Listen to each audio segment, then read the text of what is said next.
Juliette Briens, est-ce que vous imaginiez le RN aussi fort qu'hier soir, en fait? Est-ce que vous imaginiez que le score du RN pouvait être supérieur à celui des européennes? Alors oui, hier soir, je pense que moi, je faisais totalement confiance aux sondages qui, en ce moment, font un excellent boulot, il faut le dire. Hier soir, à 20h, le RN se retrouvait dans le meilleur scénario possible. Ils étaient très hauts, la majorité présidentielle plutôt très basse, dans les choux, et un nouveau Front populaire, assez haut aussi, mais mal réparti sur la France, qui allait donner lieu à de nombreuses triangulaires, qui allait disperser les voix du fameux barrage et possiblement leur donner une majorité absolue éclatante. Mais qui pouvait à ce moment-là prévoir une coalition partant de Philippe Poutou jusqu'à Gabriel Attal? Franchement, c'était très peu prévisible, et c'est vous dire en fait le manque de colonne vertébrale de ces gens-là.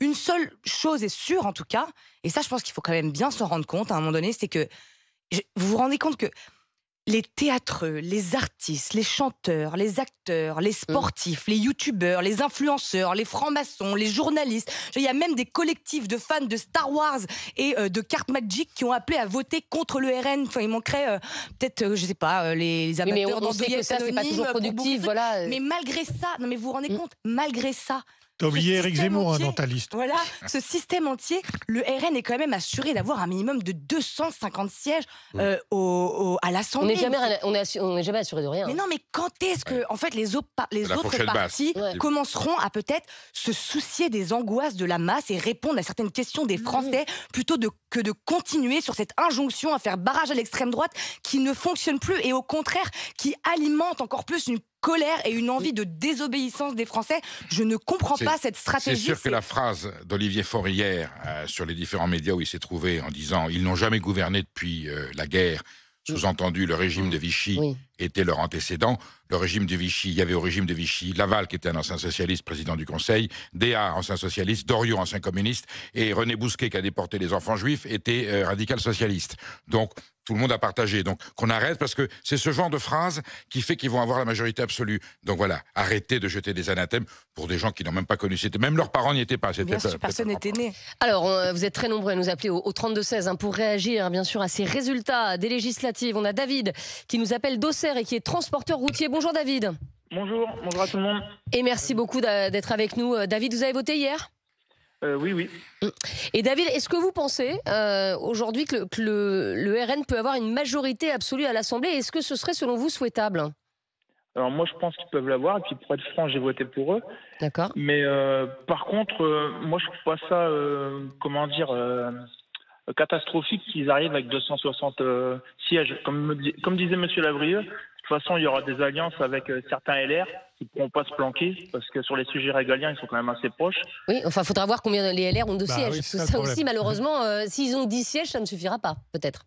Oui, c'est sûr, mais bon, je pense qu'ils auront un peu plus. Je pense que s'ils ont 50, ça sera pas mal. Mais et en plus, tout ce qui se passe en ce moment, là, les alliances, les petites tambouilles, je pense que ça gonfle énormément de gens. Et je pense que ça va faire complètement l'inverse, en fait. Parce que beaucoup de gens qui sont à Renaissance vont pas accepter. D'ailleurs, il y a déjà certains candidats qui m'ont dit qu'ils refuseraient de se désister. Ouais. Donc il faut y penser aussi.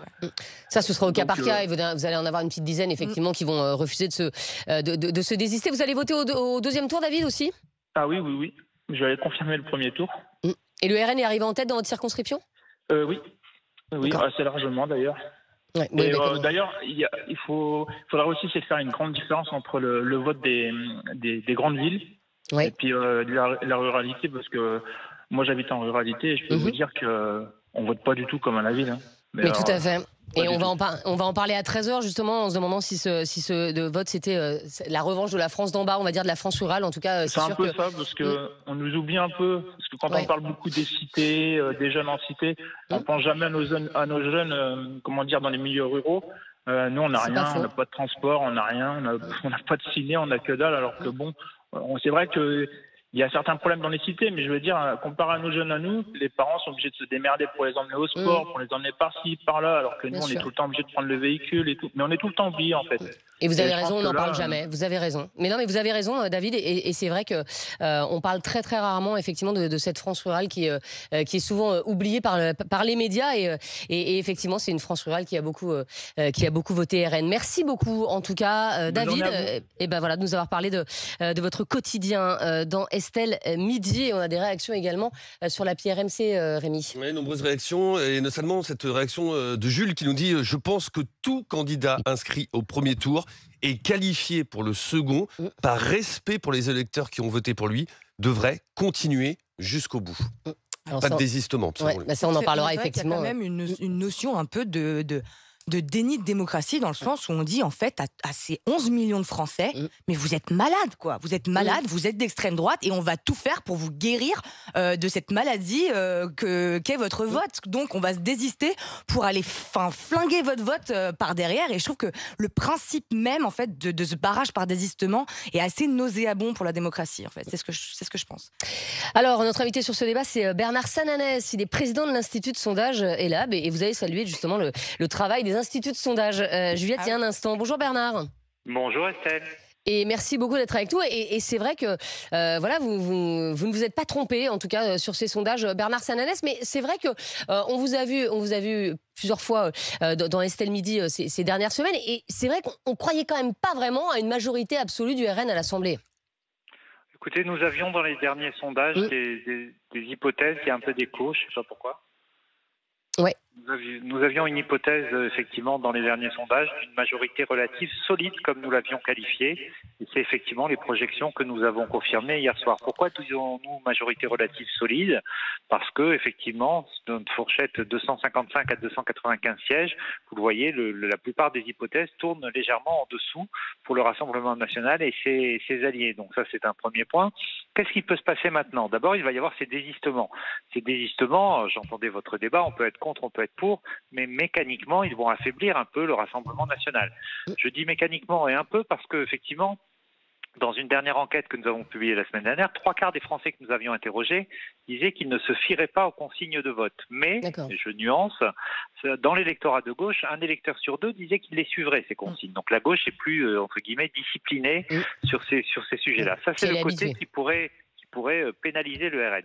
Mais à l'inverse, et j'entendais votre débat là-dessus, et je ne suis pas loin de partager une partie de ce qui a été dit, c'est vrai que l'appel au désistement, l'appel au retrait fait un peu tambouille politique, et que vous pouvez avoir un effet de vote anti-système qui vienne donner un second souffle à la vague RN. Ce n'est pas impossible non plus. On a vu une très forte participation à ces élections. On va dire qu'en tout cas, c'est le point très positif de ces législatives. Est-ce qu'au second tour, on peut s'attendre à beaucoup moins de participation, notamment par des électeurs qui n'ont absolument pas envie d'aller faire barrage au RN et qui disent moi, de toute façon, voilà, mon choix ne sera pas gagnant, donc tant pis, je ne vais pas voter et puis je pars en vacances parce que c'est le début des vacances scolaires également. Oui, ça arrive souvent, à quelques exceptions près, que la participation au second tour recule ou soit légèrement identique, sensiblement identique, parce qu'effectivement, vous l'avez dit, il y a des candidats qui, quand leur candidat est éliminé, ne veulent pas choisir. Là, je pense que l'enjeu est tel que certains électeurs voudront aller choisir. Est-ce qu'ils suivront les consignes de vote? On a pris l'exemple depuis ce matin, hier soir dans les médias, des électeurs de gauche face au retrait de la candidate de gauche face à Madame Borne. Ce sera un test, et je ne suis pas capable de dire ce qui va se passer. Est-ce que ces électeurs de gauche vont aller sauver Madame Borne qui a fait passer la réforme des retraites, ou est-ce qu'ils vont considérer que le Front républicain est plus important que la réforme des retraites? Ce sera un test, ne nous prononçons pas avant. Deuxième exemple, des électeurs Renaissance, quand ils se retrouvent dans un duel RN contre Nouveau Front Populaire. La semaine dernière, dans les enquêtes, ils nous disaient pour 1 sur 2 qu'ils n'iraient pas voter.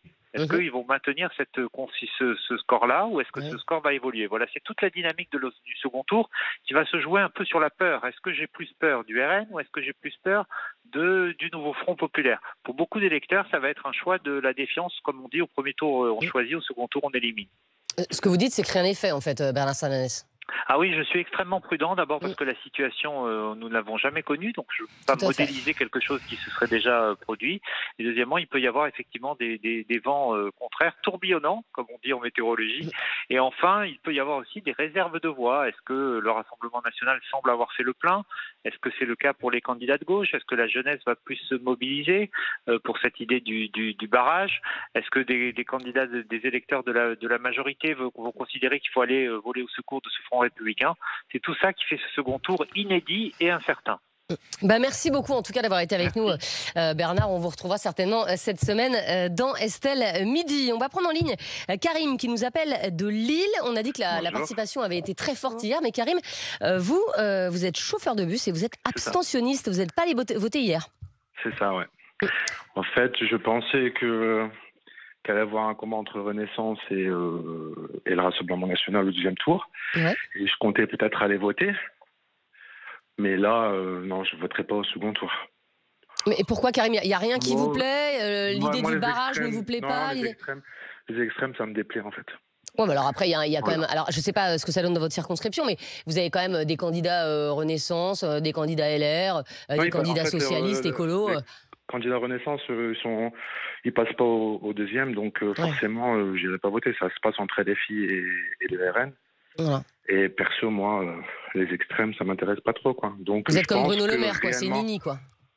Bah, c'est pas une question de Nini, parce que moi, j'ai rien à gagner dans ces élections. C'est simplement, je suis contre les extrêmes, quoi. Mais est-ce qu'il n'y a pas un moins pire des deux? Est-ce qu'il n'y a pas un moins pire des deux à un moment donné? Comment est entre la peste et le choléra, c'est la formule entre la peste et le choléra, qu'est-ce qu'on choisit? Non, parce que moi, écoutez, mes parents sont d'origine algérienne. Oui. Ce que présente le Rassemblement National, je suis désolé, mais c'est de la haine. Et pareil pour l'extrême gauche, c'est des groupes de haine, en fait. Et moi, perso, j'ai pas de problème avec mon voisin qui soit de n'importe quelle couleur. Donc forcément, à partir du moment où j'ai un pouvoir politique qui est là en train de mettre des catégoriser les citoyens français, même ceux qui sont étrangers, je trouve ça un peu déplacé. Donc forcément. Ouais, alors pourquoi vous votez pas de l'autre côté? Mais je voterai pas pour l'autre côté parce qu'ils sont dans une autre politique aussi qui me dérange, parce que j'ai pas envie que mon voisin soit étranger pour moi. C'est-à-dire que là, même sur l'extrême gauche, ils ont des propos ou des positionnements qui me concernent pas. Je veux dire, moi, je suis français, d'origine algérienne, et je fais pas de différence avec mon voisin. C'est tout, point barre. Donc, je pensais que Renaissance, j'ai voté pour Macron en présidentiel, je pensais qu'il allait faire quelque chose. C'était une dynamique, on était tous enthousiastes à l'idée de le suivre, et finalement, on se rend compte que le mec, à partir de son deuxième mandat, il baisse les bras et puis il laisse tomber tous les Français, quoi. C'est tout.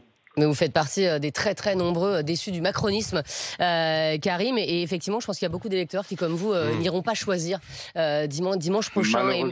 Malheureusement, si on avait une autre possibilité si on avait un autre choix. Mais maintenant, on va les regarder faire. Maintenant, depuis des années, ils nous disent que s'ils ont les clés, ils vont redresser la France. Voyons ce qu'ils vont faire. Et puis, au moins, tous ces gens qui votent pour ce parti-là, enfin, pour la plupart, j'espère, qu'ils ne sont pas racistes, mais ils ouvriront les yeux et verront que finalement le Rassemblement National, c'est juste, voilà quoi. Ils ont juste un discours. Mais c'était peut-être le pari d'Emmanuel Macron, d'ailleurs, de dire tenez, regardez ce qui arrive, et peut-être de les discréditer pour les prochaines présidentielles de 2027 s'ils n'arrivent pas à gouverner d'ici là. Ça faisait peut-être partie de l'idée de base d'Emmanuel Macron. C'était seulement l'idée de base, mais là, comme il fait alliance avec Jean-Luc Mélenchon pour essayer d'éviter cette possibilité, c'était pas son idée de base, je pense. On se dit que finalement, c'est pas vraiment dans ses plans. Merci Karim, en tout cas, d'avoir été avec nous. Vous voulez rajouter un truc? Oui, non, mais la position que Karim défend, c'est la position qu'a défendue Édouard Philippe hier quand il a pris la parole. Il dit quand on n'a plus le choix, quand on n'a que le choix entre l'extrême gauche et l'extrême droite, je ne choisis pas. C'est ce qui est la position que vient d'avoir Karim. Voilà. Moi, je pense qu'une élection, c'est pour offrir un choix aux gens. Et ce seuil de 12,5 des inscrits, c'est pour avoir des triangulaires ou des quadrangulaires si nécessaire. Et c'est sûr que si tu as moins de choix quand il n'y a pas de triangulaire, évidemment. On termine avec des messages, Rémi, sur l'appli RMC. Allez, ce message de remerciement, tiens, pour une fois, c'est pas si souvent. Mathieu nous dit bravo à Estelle Midi de souligner les vrais sujets de ce premier tour. Caricaturer le RN ne fait que renforcer le sentiment d'être méprisé par une élite et des donneurs de leçons chez les électeurs des territoires. On en parlera justement de la France d'en bas, et ce n'est absolument pas péjoratif. Non, pas du tout. C'est aujourd'hui devenu coutumier de parler de cette France qu'on n'entend pas. C'est la France qui se lève tôt, de parler de Nicolas Sarkozy. À 13h. C'est le Premier ministre Raffarin qui a inventé la formule. Exactement, et la France qui se lève tôt, c'était effectivement Nicolas Sarkozy. Mais c'est vrai qu'il y a une grande dichotomie entre les résultats des grandes villes et ceux des villes moyennes et de la France rurale. Le sondage, on nous a posé la question, croyez-vous à une majorité absolue pour le RN à l'Assemblée, Rémi? C'est le oui qui l'emporte assez majoritairement. Oui, pour 66% de ceux qui sont prononcés sur nos réseaux sociaux. Pas de marge d'erreur. Donc, dans un instant, on continuera à parler des législatives. On parlera des retraits de candidats, des consignes de vote. Est-ce que tout ça, c'est nécessaire ou inutile? Est-ce que ça peut vous pousser à aller voter ou au contraire à rester chez vous? Dites-nous tout au 32-16 et sur l'appli RMC. À tout de suite. RMC, midi 14h. Estelle Midi.